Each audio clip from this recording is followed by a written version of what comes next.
Hi friends, welcome to my channel. తొలగించుకోవాలని జ్యోత్స్న చేస్తున్న ప్రయత్నాలని కార్తీక్ అడ్డుకుంటాడు.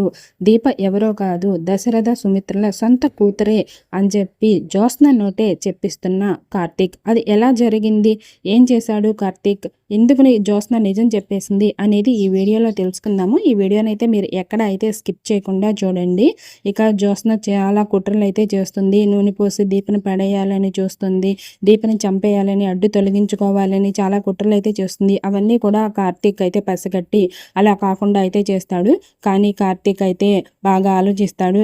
ఎప్పటికైనా జ్యోత్స్న వల్ల దీపకి చాలా ప్రమాదం ఉంది. నేను ఏ రెప్పపాటు కాలం అజాగ్రత్తగా ఉన్నా సరే జ్యోత్స్న అయితే దీపని వదిలిపెట్టదు. దీనికి ఒక పుల్ స్టాప్ అనేది పెట్టాలి. జ్యోత్స్న చేతే నేను తను ఈ ఇంటి వారసురాలు కాదని చెప్పించాలి అని చెప్పి కార్తీక్ అయితే నిర్ణయం తీసుకుంటాడు. ఇక దశరథ వాళ్ళంతా కూర్చుని ఇంట్లో ఉండగా అక్కడికి సుమిత్రకి సరిగ్గా లేనప్పుడు హోమం చేయించిన పూజారి గారు అయితే వస్తారు. పూజారి గారు వచ్చినప్పుడు అందరూ అతన్ని చాలా బాగా రిసీవ్ చేసుకుని కూర్చుని మాట్లాడుతూ ఉంటారు. దశరథ అయితే గురువుగారి కాళ్ళగా దండం పెట్టుకుని, మీరు చేసిన హోమం వల్లే నా భార్య బతికింది, మా ఇంట్లో ఇంత సంతోషం ఆనందం అయితే ఉన్నాయి, దానికి కారణం మీరే గురువుగారు అని చెప్పి దశరథ ఆ గురువుగారితో అయితే అంటాడు. దీనికి కారణం నేను కాదు, అంతా ఆ దైవం మీకు అనుకూలించింది, మంచి వాళ్ళకి ఎప్పుడూ ఆ దేవుడు మేలు చేస్తూనే ఉంటాడు అని చెప్పి గురువుగారు అంటారు. అది నిజమే, మా కోడలు చాలా మంచిది, అందుకే తన్ని ఆ దేవుడు కాపాడాడు. మేము చాలా టెన్షన్ పడ్డాము, చాలా భయపడ్డాము ఏం జరుగుతుందో అని. నా మనవరాలే దీనంతటికీ కారణం. తను బోన్నెరో ఇచ్చి తన తల్లిని కాపాడుకుంది. ఇప్పుడు మేము ఇంట్లో అందరం సంతోషంగా ఉండటానికి కారణం నా మనవరాలే, నా రక్తమే అని చెప్పి శ్రీమన్నారాయణ అయితే ఆనందంతో చెప్తూ ఉంటాడు. అప్పుడు గురువుగారు, అవును, దీనంతటికీ కారణం మీ మనవరాలే, మీ ఇంటి వారసురాలే, మీ సొంత రక్తమే అని చెప్పి గురువుగారు అంటారు.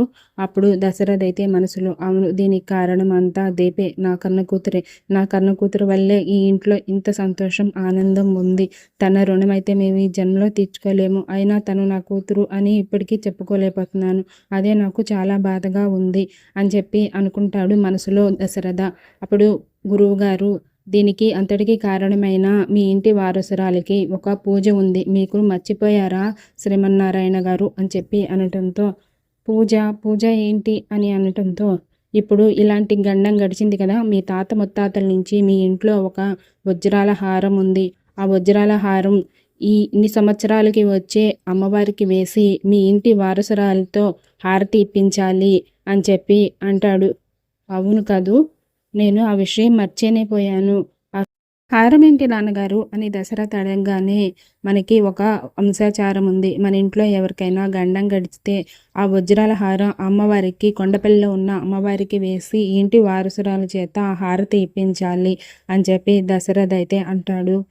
అయితే మన జ్యోత్స్న చేత వేయించాలి, హారతి ఇప్పించాలి అని చెప్పి శ్రీమన్నారాయణ అంటాడు. అప్పుడు జ్యోత్స్న, హారం వేసి హారతి వేయటమే కదా, నేను ఎందుకు ఇవ్వను, నాకే గొప్పగా ఉంటుంది అని చెప్పి జ్యోత్స్న అయితే మనసులో అనుకుంటూ ఉంటుంది. అప్పుడు సుమిత్ర అయితే, మనం ఈ పూజని ఒక మంచి రోజు చూసుకుని చేద్దాము అని చెప్పి సుమిత్ర అయితే అంటుంది. అప్పుడు శ్రీమన్నారాయణ, గురువుగారు మీరే ఒక మంచి రోజు చూసి చెప్పండి, ఆ పూజని మేమైతే చేస్తాము, మా జ్యోత్స్న చేత హారతి అనేది అమ్మవారికి ఇప్పిస్తాము, ఆ అమ్మవారి దయ వల్ల మా ఇంట్లో వాళ్ళందరూ సంతోషంగా ఉండాలి అని చెప్పి అనటంతో, ఎప్పుడో కాదు ఇంకా 2 రోజుల్లో పౌర్ణమి వస్తుంది, పౌర్ణమి రోజు అమ్మవారికి హారం వేసి హారతి ఇస్తే మీ ఇంట్లో అంతా మంచిగా జరుగుతుంది అని చెప్పి గురువుగారు అంటారు. అంతలోకే అక్కడికైతే కార్తీక్ వస్తాడు. కార్తీక్ రావడంతో, ఇలా హారతి ఇవ్వాలని ఈ ఇంటి వారసురాలే ఇవ్వాలి అని చెప్పేసి కార్తీక్తో అయితే చెప్తారు. ఇప్పుడు హారతి ఇవ్వాల్సింది జ్యోత్స్న కాదు కదా, మన దీప కదా అని చెప్పి మనసులో అనుకుంటాడు కార్తీక్. ఆ వెనకాలే దీప కూడా వస్తుంది. దీపకు కూడా జరిగిందంతా చెప్తారు. తను అనుకుంటుంది మనసులో, నేను హారతి ఇచ్చి అమ్మవారికి పూజ చేస్తే ఇంటికి ఎంతో మంచి జరుగుతుంది, కానీ అలా జరిగే అవకాశం అయితే కనిపించటం లేదు. ఈ జ్యోత్స్న అయితే నేను మనవరాల్ని కాదు అని చెప్పదు కదా, ఇప్పుడు నాకు అవకాశం ఎలా వస్తుంది, ఈ ఇంటికి సంతోషం అనేది ఎలా ఉంటుంది అని చెప్పి దీప అయితే మనసులో అనుకుంటుంది. అప్పుడు గురువుగారైతే ఒక మాట అయితే అంటారు, నేను చెప్పేది మీరందరూ జాగ్రత్తగా వినండి, ఈ హారం వెనుక ఒక రహస్యం ఉంది, ఈ ఇంటి రక్తం కాని వారు దాన్ని అమ్మవారికి వేస్తే వారికి మతి స్థిమితం తప్పుతుంది, లేదా వారు ప్రేమించిన వారు వారికి శాశ్వతంగా దూరం అవుతారు, వారు అనుకున్న పనులు ఏమీ జరగవు, ఆ అమ్మవారికి అంతటి శక్తి ఉంది అని చెప్పి ఆ గురువుగారు అంటాడు. దాంతో అయితే జ్యోత్స్న షాక్ అయిపోతుంది. అంటే ఇప్పుడు నేను ఈ ఇంటి వారసురాలిని కాదు కదా, ఈ ఇంటి రత్తాన్ని కాదు కదా, ఇప్పుడు నేను అమ్మవారికి ఆ హారం వేసి నేను హారతి ఇస్తే నాకు మతి తప్పుతుందా, ఈ ఇంటికి నేను దూరం అయిపోతానా, నాకు కావాల్సిన వాళ్ళందరూ నాకు దూరం అయిపోతారా, అంటే నా బావ నాకు దూరం అయిపోతాడా, ఈ ఆస్తి అంతా నాకు కాకుండా పోతుందా అని చెప్పేసి మనసులో చాలా అంటే బాధపడుతూ భయపడుతూ ఉంటుంది. ఇప్పుడు ఎలా ఈ గండ నుంచి బయటపడాలి? అసలే అమ్మవారు మహిమగల అమ్మవారు అంటున్నారు. ఇంకోటి కాదు, అమ్మవారితో మనం పెట్టుకోకూడదు. ఇప్పుడు ఎలా ఏం చేయాలి అని చెప్పి జ్యోత్స్న అయితే మనసులో బాధపడుతూ ఉంటుంది. అప్పుడు శ్రీమన్నారాయణ ఎవరో ఎందుకు వేస్తారు, మా ఇంటి రక్తమే వేస్తుంది, మా వారసురాలే వేస్తుంది, జ్యోత్స్నే హారం వేసి పూజ చేస్తుంది అని చెప్పి అంటాడు. సరే అయితే నేను పూజకి అన్నిటికీ ఏర్పాట్లు చేస్తాను అని చెప్పి అక్కడి నుంచి గురువుగారు అయితే వెళ్ళిపోతారు.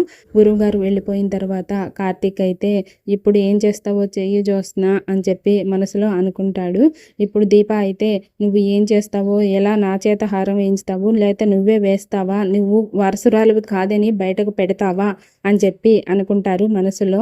ఇంకా జ్యోత్స్నకైతే తనకు ఏం చేయాలో అర్థం కాక తనకు చెమటలు పట్టేసి అక్కడి నుంచి తన రూమ్లోకి అయితే వెళ్ళిపోతుంది. అది చూసిన పారిజాతం ఏంటి జ్యోత్స్న ఇలా బిహేవ్ చేస్తుంది, తనే కదా ఏంటి వారసురాలు, హారతి ఇవ్వడమే కదా, తను ఎందుకు ఇలా బాధపడుతుంది, తన మనసులో ఏదో బాధపడుతుంది, ఏదో జరుగుతుంది నాకు తెలియకుండా అని చెప్పి పారిజాతం అయితే మనసులో అనుకుంటుంది. ఈ సంగతి ఏంటో తర్వాత చెప్తాను అని చెప్పి అనుకుంటుంది పారిజాతం. తర్వాత దీప అయితే వంట చేయడానికి వెళ్తుంది. పారిజాతం అయితే ఉండమ్మా, నీకు నేను హెల్ప్ చేస్తాను, నువ్వు కడుపుతోటి ఉన్నావు కదా, ఇన్ని పనులు నువ్వు చేస్తే నువ్వు అలసిపోతావు అని చెప్పి పారిజాతం అయితే వెళ్తుంది. అప్పుడు శ్రీమన్నారాయణ ఏంటో ఈ మధ్యన నా భార్య చాలా మారిపోయింది, నాకు కూడా ఈ మధ్యన బాగానే నచ్చుతుంది అని చెప్పేసి శ్రీమన్నారాయణ అంటాడు. అప్పుడు మార్పు సహజం కదా తాతయ్య, అందుకే పారు అలా మారిపోయి ఉంటుంది మంచిగా అని చెప్పి అనడంతో అదే కదా నా భయం, అది ఎప్పుడు ఎలా ఉంటుందో, ఎప్పుడు ఎవరితో ఎలా మాట్లాడుతుందో, ఎవరిని మాట్లాడుతుందో, ఎవరిని నెత్తినెట్టుకుంటుందో కూడా దానికే అర్థం కాదు, అదే కదా నా భయం అని చెప్పి శ్రీమన్నారాయణ అంటాడు. తర్వాత మనము పూజకైతే రెడీ చేయాలి, అన్నీ ఏర్పాట్లు చేసుకోవాలి, కావాల్సినవన్నీ కొనాలి అని చెప్పి శ్రీమన్నారాయణ వాళ్ళ కొడుకుతో అయితే చెప్తాడు. మీరు ఆ ఏర్పాట్లన్నీ చేయండి, బాగా చేయాలి పూజ, ఆ దేవుడు మనకి ఎప్పుడు చల్లగా చూడాలి అని చెప్పి కార్తీక్తో అయితే అంటాడు. ఆ ఏర్పాట్లన్నీ నేను చేస్తాను, మీరేమీ టెన్షన్ పడకండి అని చెప్పి కార్తీక్ అయితే వెళ్తాడు. ఇక ఆ సీన్ కట్ అయితే నైట్ వచ్చేసరికి ఇంటికి వెళ్ళిన తర్వాత దీపాను కార్తీక్ మాట్లాడుకుంటూ ఉంటారు. ఏంటి బావా ఇలా జరుగుతుంది, ఇప్పుడు జ్యోత్స్న ఆ ఇంటి వారసురాలు కాదు, ఆ ఇంటి రక్తం కాదు కదా, మరి ఎలా ఇస్తుంది హారతి, దానివల్ల ఆ ఇంటికి మళ్ళీ ఏమైనా ఆపద వస్తుందా, ఇప్పుడే ఒక గండం గడిచి ఆ ఇల్లు సంతోషంగా ఉంది అని నేను ఆనందపడుతూ ఉంటే మళ్ళీ మధ్యలో ఇదేంటి బావా అని చెప్పి అంటుంది దీప.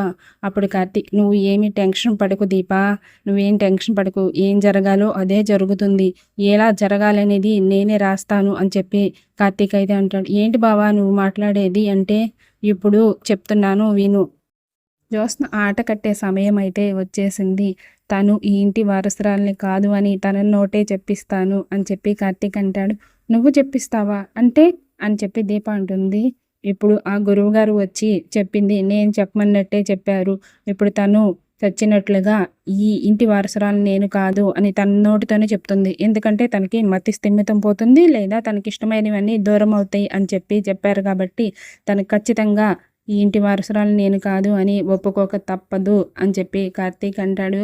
నువ్వు ఇలా చేసావంటే నాకు చాలా సంతోషంగా ఉంది, అప్పుడు అమ్మకి నేనే తన కూతుర్నని తెలుస్తుంది, నాకు ఆ ఇంటికి వారసురాలని తెలుస్తుంది, నాకు చాలా సంతోషంగా ఉంది బావా అని చెప్పి దీప అయితే అంటుంది.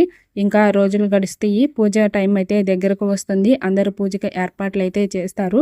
పూజకు వెళ్ళే టైం కూడా వచ్చేసింది. జ్యోత్స్న మనసులో అయితే బాధపడుతూ ఉంటుంది, భయపడుతూ ఉంటుంది, భయం అయితే మొదలవుతుంది. ఒకవేళ తను ఈ హారం అమ్మవారికి వేస్తే కార్తీక్ తనను వదిలేస్తాడా, లేదా నాకు మతి స్థిమితం తప్పిపోతుందా, అమ్మవారు నిజంగా శక్తివంతమైన అమ్మవారి, ఇప్పుడు ఏం చేయాలి, ఏం చేయాలి అని చెప్పి జ్యోత్స్న అయితే ఆలోచిస్తూ ఉంటుంది. అందరూ పూజ దగ్గరకైతే వెళతారు. అమ్మవారి దగ్గరకు కూడా వెళతారు. అమ్మవారి విగ్రహం అయితే చాలా పెద్దగా అందంగా ఉంటుంది. దీప అందరూ పూజ చేస్తారు. జ్యోత్స్నని కూర్చోబెట్టి హోమం చేయిస్తారు. పూజలు అన్నీ చేస్తారు. అన్నీ చేసిన తర్వాత అమ్మవారికి హారం వేసి హారతి ఇవ్వాలి అని చెప్పి అంటాడు. అప్పుడు జ్యోత్స్న ఏం చేయలేదు. లోపలైతే చాలా భయపడుతూ ఉంటుంది, బాధపడుతుంది. ఇప్పుడు దీపని ఎలాగైనా ఇరికించాలి అని అనుకుంటుంది. కార్తీక్ అయితే జ్యోత్స్న వైపు చూస్తాడు. ఇప్పుడు ఏం చేస్తావో చెయ్యి. అమ్మవారి మెడలో హారం వేసి హారతి ఇచ్చి నీ మతి పోగొట్టుకుంటావా? నీ ఆస్తి అంతా పోగొట్టుకుంటావా? లేకపోతే దీప ఈ ఇంటి వారసురాలు, నేను ఈ ఇంటి రత్తాన్ని కాదు అని నీ నోటే చెప్తావా అని చెప్పి మనసులో అయితే అనుకుంటాడు కార్తీక్. కానీ జ్యోత్స్న అయితే దీపని ఇరికించాలి అని కుట్ర అయితే పన్నుతుంది. ఆ హారం తీసుకువచ్చి దీప చేతిలో పెడుతుంది. దీప చేతిలో పెడితే అందరూ ఆశ్చర్యపోతారు. ఏంటి దీప చేతికి ఇస్తున్నావు హారం, దీపకి ఎందుకు ఇస్తున్నావు అని చెప్పి అందరూ అయితే క్వశ్చన్ అయితే వేస్తారు. అప్పుడు జ్యోత్స్న తెలివిగా, నేను ఈ ఇంటి మనవరాల్ని కాదనటం లేదు, కానీ అమ్మకి నాన్నకి మాత్రం దీపే ఇంటి పెద్ద కూతురు కదా, అందుకనే హారం దీపకైతే ఇస్తున్నాను. దీపే హారం వేసి అమ్మవారికి హారతి ఇవ్వాలి అని చెప్పి జ్యోత్స్న అయితే అంటుంది. నువ్వు అంత త్యాగం చేయనవసరం లేదు. ఈ ఇంటి వారసురాలివి నువ్వే కదా.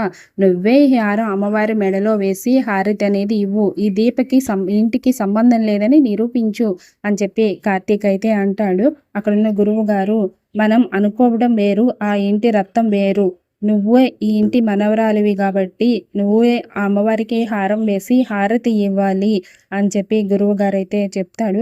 అప్పుడు జ్యోత్స్న ఆ హారం అమ్మవారికి వేయలేక, నిజం చెప్పలేక అయిపోతూ ఉంటుంది. టెన్షన్ పడుతూ ఉంటుంది. చెమటలు పట్టేస్తూ ఉంటాయి. అప్పుడైతే కార్తీక్ అయితే ఒక కవరు బయటకు తీస్తాడు. అందులో జ్యోత్స్న మరియు సుమిత్రల DNA రిపోర్ట్స్ ఉన్నాయి. అది కార్తీక్ జ్యోత్స్న దగ్గరకైతే వెళ్ళి తనతో మాట్లాడతాడు. జ్యోత్స్న, ఈ రిపోర్ట్స్ ఒకసారి చూడు. ఇవి ఏమిటనుకుంటున్నావో తెలుసా? ఇవి నీ DNA రిపోర్ట్స్. నువ్వు సుమిత్ర గారి కన్న కూతురువి కాదని చెప్పే DNA రిపోర్ట్స్ అని చెప్పి కార్తీక్ అయితే జ్యోత్స్నతో అయితే అంటాడు. అప్పుడు జ్యోత్స్న ఏం మాట్లాడో తెలియక కుడితిలో పడ్డ ఎలకలాగా అయిపోతుంది. ఇప్పుడు నా బండారం బయటపడిపోతుంది. నేను ఇంటి వారసురాల్ని కాదని తెలిసిపోతుంది. నాకు ఆస్తి కూడా దక్కదు. ఇప్పుడు ఏం చేయాలని అర్థం కాక జ్యోత్స్నకి ఇక వేరే దారి అనేది లేక అందరి ముందు కన్నీళ్లతో నాటకం అయితే మొదలు పెడుతుంది. అమ్మ, నన్ను క్షమించండి. నేను నీకు పుట్టిన దాన్ని కాదు. ఈ ఇంటి అసలైన వారసురాలు దీపక్కే ఈ ఇంటి వారసురాలు. నేను కేవలం ఈ ఇంటికి అప్పుగా వచ్చిన దాన్ని. నాకంటే ఎక్కువ హక్కు దీపక్కకే ఉంది అని ఏడుస్తూ అందరి ముందు అయితే నిజం చెప్తుంది. అందరూ అయితే షాక్ అయిపోతూ ఉంటారు. నువ్వు ఇంటి వారసురాలువి కాదా? దీప ఇంటి వారసురాలా అని చెప్పి అందరూ అయితే ఆశ్చర్యపోతూ ఉంటారు.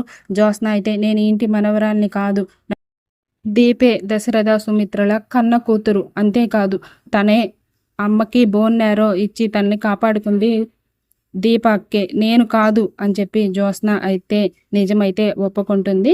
ఇక ఈ రోజుతో ఎపిసోడ్ అయిపోతుంది. నెక్స్ట్ ఏం జరిగిందో తెలుసుకోవాలనుకుంటే నా ఛానల్ని సబ్స్క్రైబ్ చేసుకోండి. Thanks for watching.